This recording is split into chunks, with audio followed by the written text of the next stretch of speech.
काहे देवरू कहाँ सावत है हो? अरे भौजी गए रहे संदीप भैया के मेहरारू आ रही वो देखे गए रहे। अरे तो दूसरे के देखबा अपनो बियाह हुआ करबा कि ना? अरे होई भौजी। अरे कब होई पहले हमार बात सुना। सुनावा सुनावा।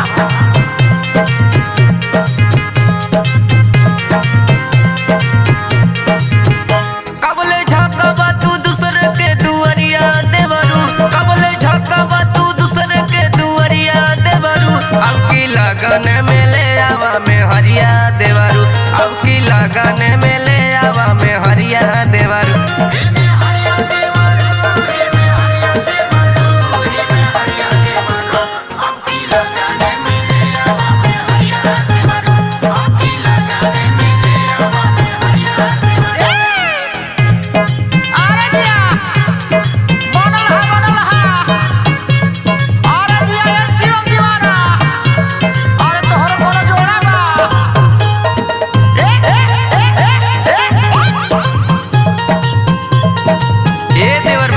सुना बोला भौजी बोला।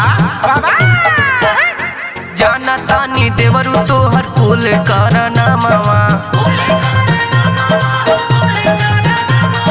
रोजे रोजे घरवा में आवे ओ रहनवा।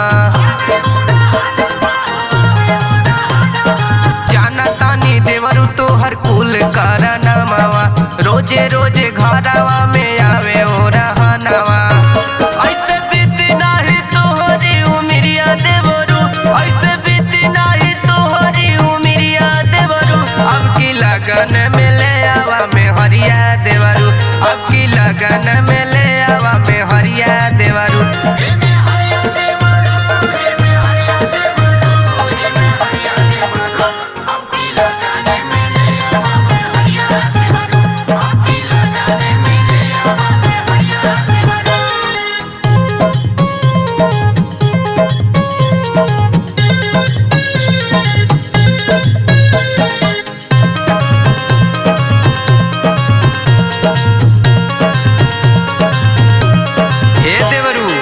वैसे ना चली, अब लावा देवरानी घरे में। अच्छा हमार बात ध्यान से सुना।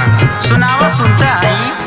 हो गईला सयान देवरू करा नाना दानी, एने ओने घूमा तारा होता बदनामी। हो गईला सयान देवरू करा नाना दानी, एने ओने घूमा तारा होता बदनामी। कहिया लागी तोहरे हाथे हाथ कड़िया देवरू, कहिया लागी तोहरे हाथे हाथ कड़िया देवरू। अब की लगन में ले आवा में हरिया देवरू, अब की लगन में ले आवा में हरिया देवरू।